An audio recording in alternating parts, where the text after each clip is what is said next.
Good morning everyone. এখন বাজে সকাল 5টা আর আমি অনেক তাড়াতাড়ি ঘুম থেকে উঠেছি। তো উঠে মুখ টুক ধুয়ে গেলাম রান্নাঘরে।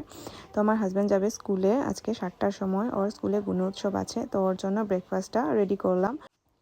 তো ও রেডি হয়ে যাচ্ছে স্কুলে, আর ওকে স্কুলে পাঠানোর পর আমার অনেকগুলো কাজ আছে, যেমন বাসন টাসন ধোয়া, সেগুলো ধুয়ে নিলাম। আর কিছু কাপড় রেখেছিলাম কালকে থেকে, তো সেগুলো মেশিনে দিলাম।